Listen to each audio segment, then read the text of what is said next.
the narrative limited series are still the most important part of this entire industry. Anytime you see something that breaks through and hits people, it's what they're talking about.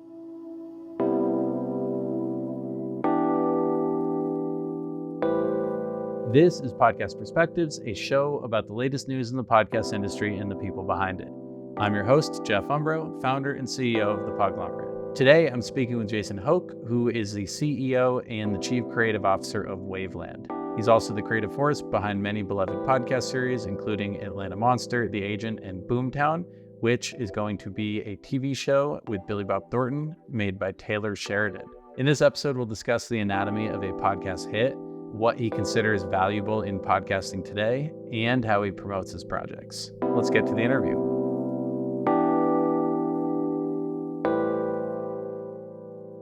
Jason, how you doing? Doing very good.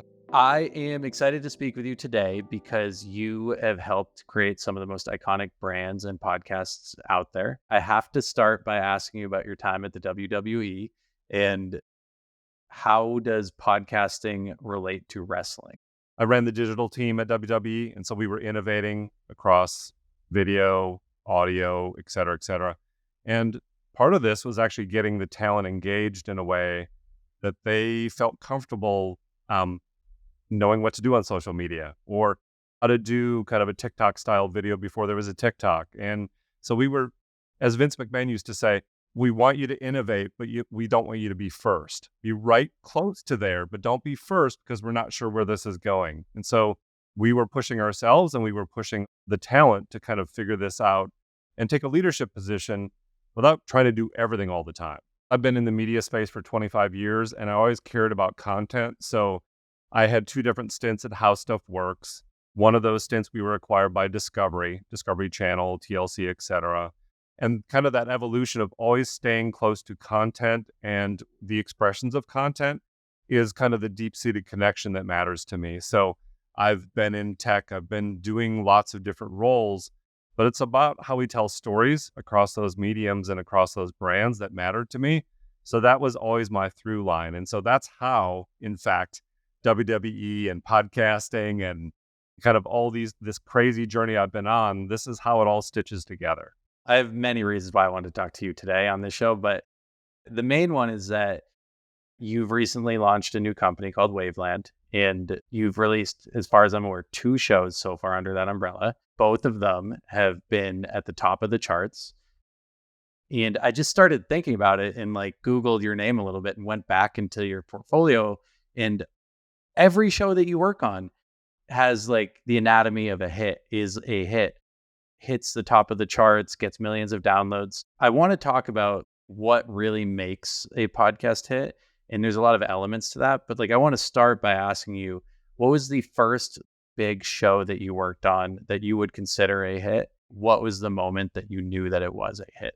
I managed the HowStuffWorks team as chief content officer for a number of years. And that's kind of the part where, podcasts were in a nascent space and there was the growth and evolution of shows like Stuff You Should Know, but there was no narrative path or limited series path at HowStuffWorks, and that's what I wanted to do. That's the stories I wanted to tell. And famously, Apple came to visit us, I think it was about 2016 or 17, and I discovered over lunch that their next meeting was with Payne Lindsay upstairs, Tenderfoot TV, and they had this little hit that was emerging called Up and Vanished.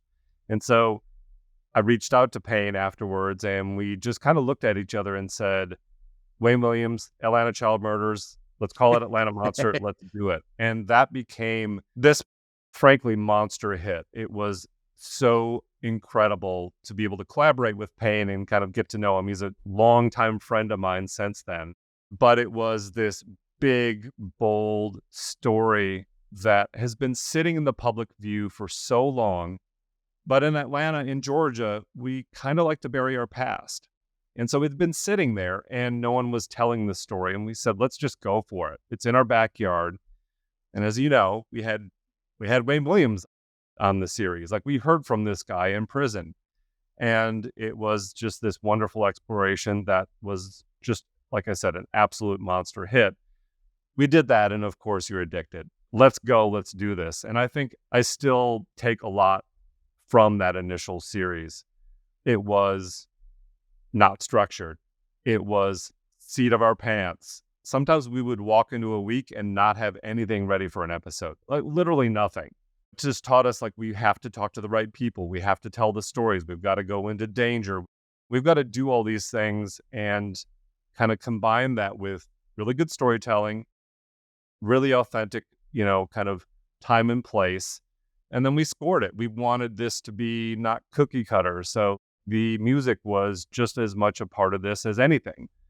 And so that really kicked off the journey. And the next 2 series I produced were also #1 hits. It was the follow-up on the Zodiac Killer, again with Payne and the Tenderfoot team. And then a series called Broken Hearts with Justine Harmon and another writer at Glamour magazine. You'll find a commonality here. Yeah, and I'm also, as you're saying this, kind of putting the threads together with Wavland stuff.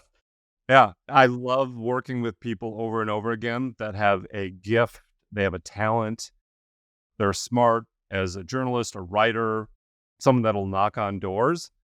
And this can go a couple different ways. Either I can work with a production team and they kind of have the army that helps us make the show and I'll EP it, or someone with a gift that just knows how to tell a story and knows what this story is and has connections with the people that are going to be on the show.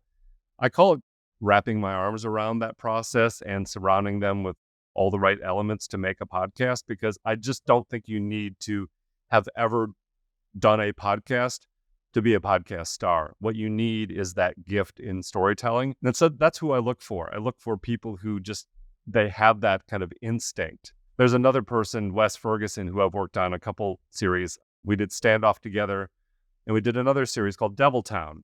And what I love about Wes is he's just so humble and matter of fact in kind of how he tells the story. But I just love that he did something that we don't do enough. So instead of sitting in our closet trying to muffle the sound and getting on a phone call with someone, he gets in his pickup truck and he goes knocking on doors in the most destitute area of a, country mile in Texas, and has really difficult conversations with people that most people wouldn't knock on the door. Those are the people I'm looking for, that have a little bit of courage and just the ability to get out there and at all prices tell the story. And how often are you the one that is approaching these storytellers versus you being pitched? People always ask me, like, how do you find these stories? I don't understand this. How are you finding this stuff out? How are you getting people to talk to you? And I think it is a combination of my own natural curiosity and wanting to find stuff that no one else is doing and going a little bit deeper. But I think it's just within the universe of just maybe building a track record. And I've produced over 30 series. I've worked with people over and over again. It's kind of my best version of word of mouth. And again, not every production is perfect. They don't all go to #1. I'd change things about some of these. We all have that process, right? But hopefully what I'm doing is really respecting their ability to tell the story their way. And again, surrounding them with my knowledge of what it takes to really kind of go there. And we go there. We really challenge each other. So it is a combination of what is the story? How are we brutal in our edits to really get this thing where it needs to be? And just honestly, I do not want any of my shows to sound anything like any other show, even if I've done it with you before. That's the whole point. Because if we're doing the content factory for podcasting, that's not really interesting to me. Yeah. Well, how often have you gotten to the point where you've greenlit a show or have agreed to work on a show or something and you have doubts? Is there ever a point where you're not sure of what you're making? Yeah, everyone. Okay. And how do you push back on that? How do you convince yourself? I would actually argue that the creator or the person on the front lines, if they are on the front lines, they have those same doubts. I don't know if we're going to be able to end this the right way, or I'm not sure I can get access to the right person, or I'm not sure that this is coming together like I thought it was. And I think, listen, if we were doing this in trying to get it all done in 30 to 45 days, that would be one thing. But a lot of these productions actually take, 6 months, 9 months, and I want to make sure that we get the time to actually form. And that first episode in particular, as you would imagine, is the most difficult. It's got to have the right intro, the right dramatic moments, because if we can get people excited and hooked on that first episode and get them to the next episode, they're going all the way through this. They're going to stick with us. And so we really do spend a lot of time up front just trying to figure it out and crack this thing, but it's a little dicey. Like, it's just, I actually love the diciness of it all. I actually love the doubt. I have one creator in particular. He's like, I just don't know. I think this is going to be the one that's just not going to work. And I'm just not sure I'm going to be able to get whatever. And we joke because he'll call me within 24 hours of him always saying this. And he will say, and it always starts this way, "You're not going to believe this." And there's just something about that, like, again, that courage, that persistence to go all the way, giving them the permission to do that. So this is the process. The process is messy, but it is the process. And I actually prefer messy over structured. So you've talked a little bit about like the elements about what go into this. So you look for great stories and even more great storytellers. You want messiness over structure. When you decide to make a show, what are some of the goals that you have in mind for that show? Because I imagine that you're not sitting there saying, I want to make a number one hit here. That's the result of you making a great show. How do you define what your goals are when you go into greenlighting a new project? You actually have to look at the show through a lens like this. So you have to ask yourself, is this a really good show, but is it for a small audience or is it for a large audience? And if I want it to be for a large audience, I want as many people as possible listening to the shows that I produce. Otherwise, why am I doing it? And so I have to think about, how do I tell this story where I don't water down the series, the narrative, so it becomes Content Factory-ish or watered down or any of those things? How can I make this something like what I might pull up on Netflix or HBO, where you put this in front of me and I don't care who you are, wow, Ripley was a really good show, or The Sopranos was a really good show, or whatever that is. And so I maybe wasn't asking that question as much early in my career. It was just like, this is a cool story. I think it'll be awesome, but I didn't know how large the audience size could be. Now I actually really think about audience size, and is this for as many people, anyone that walks up to this, would they like this? Or am I only limiting it to a small section, and therefore it's going to be a nice science project, but not kind of go anywhere? The industry has changed in recent years. There are different projects that are being greenlit. How has that impacted the work that you do? Is that something that you pay any attention to? I have never to date sold a show to a third-party network. And so, yeah, I mean, I've tried to hold on to this as much as I could through the companies I've run or operated. There's not a ton of buyers, and there's a lot of companies that have kind of paid the bills by selling their show to other buyers. Again, nothing wrong with that, but if there's not the demand and there's a pricing kind of squeeze, then it's just something you have to look at. Bad thing to base a business on.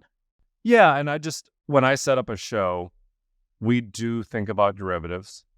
We do think about franchises and multiple seasons, but I don't build the house before I've had the first season. I think sometimes we do consumers or listeners a disservice by confusing them. They don't actually, like, we've got all these derivative titles that don't make any sense for the consumer because we're trying to make franchises out of them first.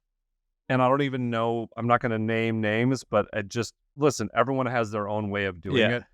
But I just think the way that things are organized on these podcast platforms and the art and the names and the taxonomies and all that stuff, I think it's difficult for people to sort it out. And I think a lot of really great IP is getting buried in these franchises where I want to see all the movie posters when I walk in the lobby. I think there's another version of this where it's getting buried. So I'm mindful of the environment, especially in the narrative space. But I think that the narrative limited series are still the most important part of this entire industry. And it's what consumers want most. I believe that. And anytime you see something that breaks through and hits people, it's what they're talking about. And we certainly create viral moments out of talk show stuff on a daily basis. That's great. But I think narratives are just like that great HBO series, right? On Monday morning after House of the Dragon or after The White Lotus, this is what everyone's talking about, this incredible story. And I just still believe after all these years that, number one, it is still the most important thing. And two, that these things are cyclical and it will come around again, and you will see wave after wave of great storytelling in the limited series space. You are very good at making really popular shows. And it strikes me that that in itself is a marketing tool. And you just talked about how you build trust with both the audience and with the big players in the promotional landscape, like Apple and Spotify and Amazon and everybody else. Are there other ways in which the anatomy of the shows that you're producing bring people or keep people on the shows that you're making, and thus show them that Wavland or Imperative or iHeart or whatever or HowStuffWorks is something that they should be tuning into? Yeah, I would still say it's not easy. It's still not easy to just get people to pay attention to you. We don't talk about this enough, but using the promotional inventory that you have on your growing podcast audience with downloads, you don't just want a show to go dormant. A Vanity Fair piece in a magazine 10 years ago, or even 5 years ago, would have this kind of moment for 30 days, and then it would kind of disappear, right? I tell people, journalists, writers that I work with, is you have the ability to have people be listening to your podcast for 1 to 5 years from now, people still finding this.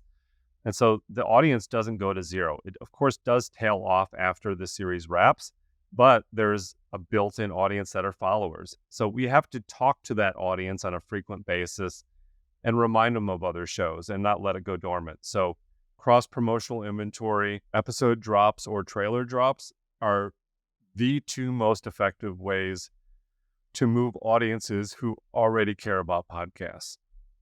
End of sentence. We spend so much time thinking about social media and email campaigns and all that stuff, and most of it doesn't work. It's really hard because you have to think about the mindset of people. Where am I in my day if I see a social media clip that's talking about a podcast? Do I have the ability to then go to the podcast, subscribe, and start listening? No, but if I'm already in the podcast app and this is what I do, or I'm hooking up CarPlay in my car for my commute and I already have that figured out, you want to talk to them where they're already living. And I think a lot of people miss that. As I've worked with different creators with different angles, backgrounds, production companies, whatever, they also bring new audiences. So every one of the different shows and creators I work with, the shows are going to sound different. As you know, like you said, Matt, Katz, Sean Kite, their shows are wildly different, but actually the audiences are wildly different too. That's on purpose. So how do we start to continue to build a core audience that's fans, but how do we continue to find new people looking for stuff? Because that's the number one question I get asked. What else should I be listening to? And so I always want to be looking at different audiences to bring in. And so it just grows from there.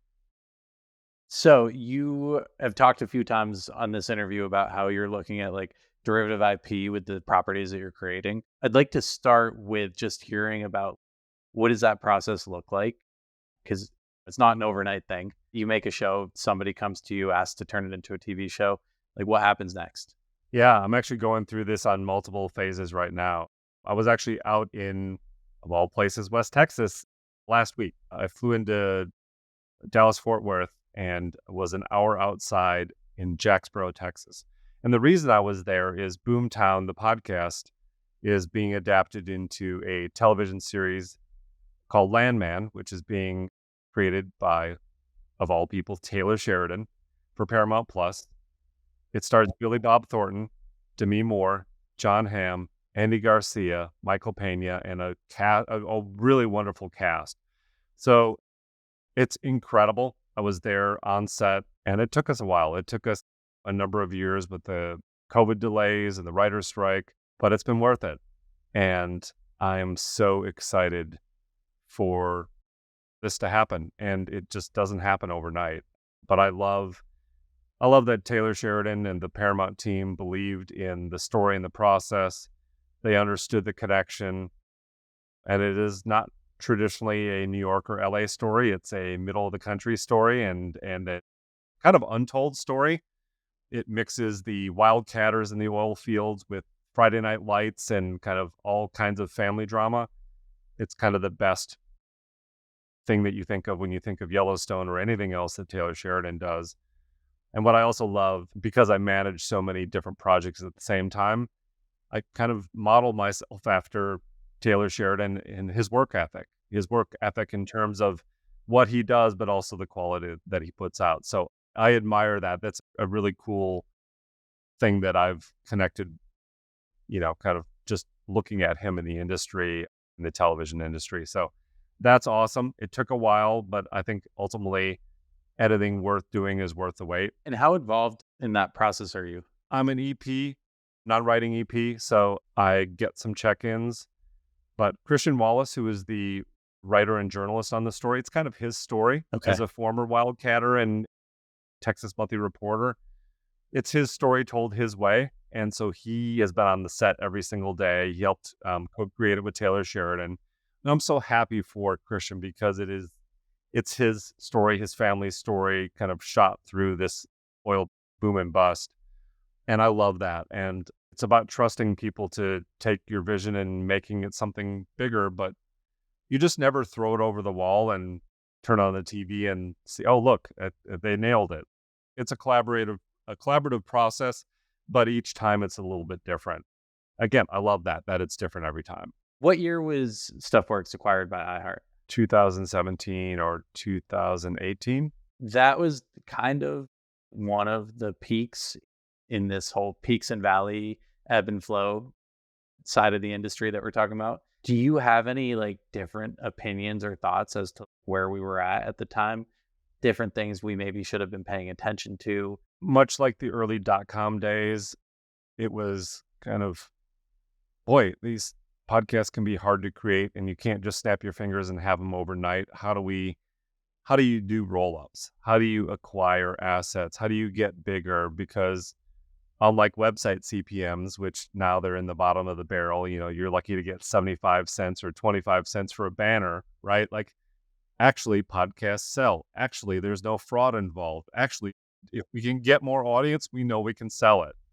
And so I think there was a certain roll-up that happens at certain points in the industry that is to be expected. So I'm not entirely shocked that it happened. I don't think it was a bad thing. But sometimes what happens when things get rolling, you overpay and, in the land grabs and things have to come back to earth. I actually think that the programmatic or network ads are the single best thing that will be good for the industry in the next 5 years. Is that because, in a way, it's kind of like guaranteed income for some people? When we did Atlanta Monster, or we did any of those early series, whether it was narrative or talk, it was kind of like, let's run it and see if there's enough audience. And by the way, we're on episode 8. Let's throw the ad in there. And by the way, the series is over. And we got to get host reads and we've got to do all these things. And there's absolutely a place for host reads, for big talent, for great integrations, for returning people that have a trusted audience. You want to bring those in. I think the fill rates were low. I think that we are too panicked about programmatic and network ads being too low and following the pathway of websites. And so it scares us. But I think that this is some of the highest quality inventory that you can buy. And we have not made it easy enough for the buyers to actually buy.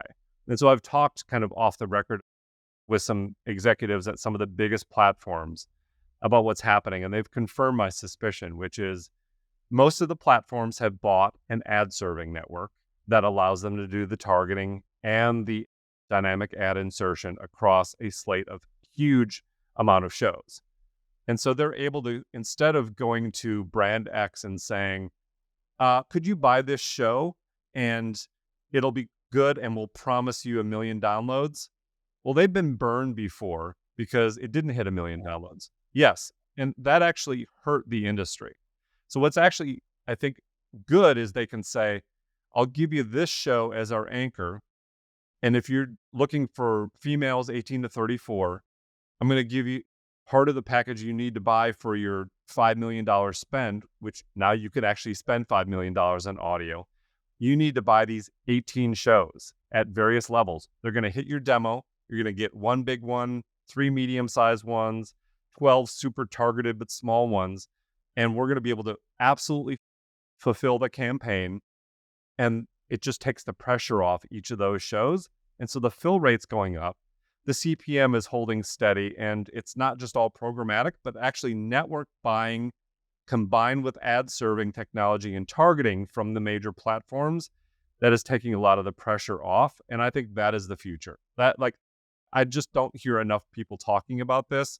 But if you really look at the strategic moves of each of the platforms over the years, what they're saying is the medium to small size shows, we can actually start filling those and making money on those as much as we can the huge shows. And if it gets bigger, the multiple goes up. And that's exciting to me because there's nothing worse than working with a partner, a creator, a journalist, and being like, I don't know what to tell you. Yeah, we haven't sold any ads. Yeah. It's a huge, huge deal.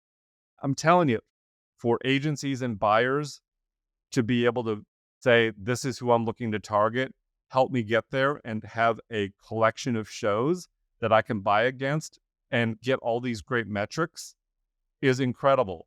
And then for the platforms themselves to be able to package that with hundreds, if not thousands of salespeople out in the force, putting this package together with the brands that they've worked with, whether it be digital or radio, is a game changer. And so I want the industry to lean into that even more.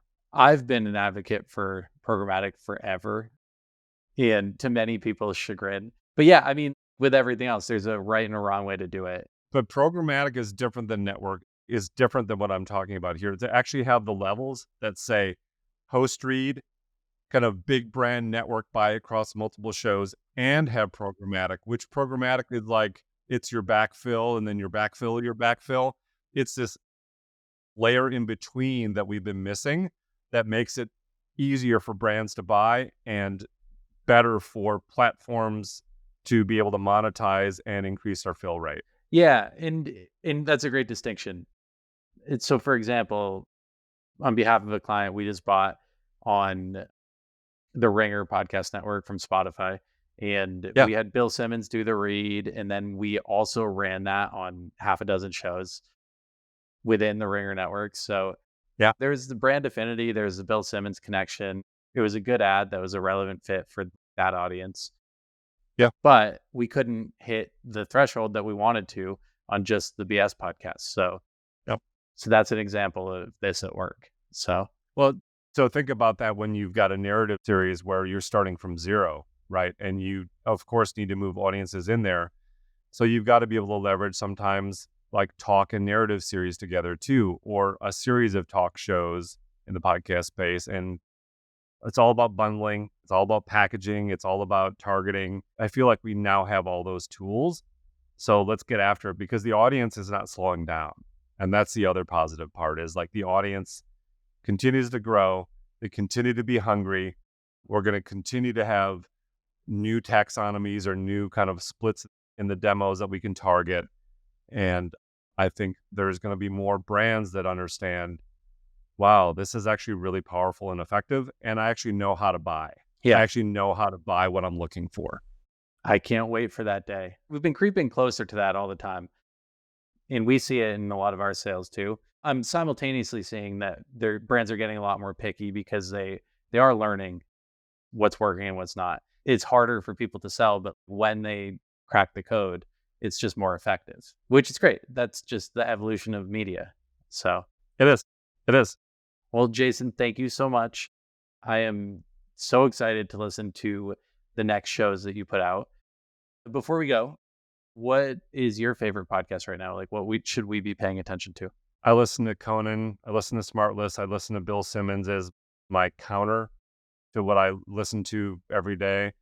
I actually try not to listen to too many other podcasts because, like when I did The Agent, everyone's like, "Oh my God, it's a real life Americans." I'm like, I don't want to watch that show because I don't want it to influence me. So Yeah. I kind of, maybe right or wrong, I keep in my own box. But yeah, I tend to limit myself sometimes with other series. I talked about Payne Lindsay. I Yeah. love what he does in his creative spirit. High Strange, Up and Vanished, the new season is really fantastic. And I know he's kind of back in Alaska working on that stuff. So big shout out to him. And he has a similar kind of motivation to getting series done the right way. So I listen to everything he does. Yeah, me too. We had Donald on the show a few months ago, and similar idea. I had never listened to Up and Vanished, so I hit play, and before I know it, I'm like 70 episodes in or something. And I'm happy I did it, but like, we're all busy. Thank you for doing this. This was very fun.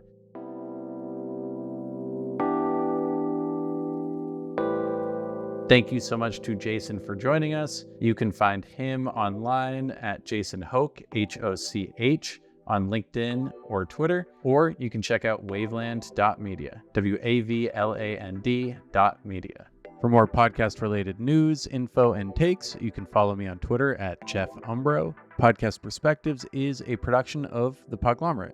If you're looking for help producing, marketing, or monetizing your podcast, you can find us at podglomerate.com. Shoot us an email at listen@thepodglomerate.com, or follow us on all social platforms at Podglomerate or Podglomerate Pods.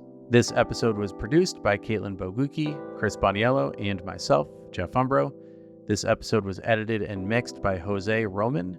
And thank you to our marketing team, Joni Deutsch, Madison Richards, Morgan Swift, Annabella Penna, and Vanessa Ullman. And a special thank you to Dan Christo and Tiffany Dean. Thank you for listening, and I'll catch you all in 2 weeks.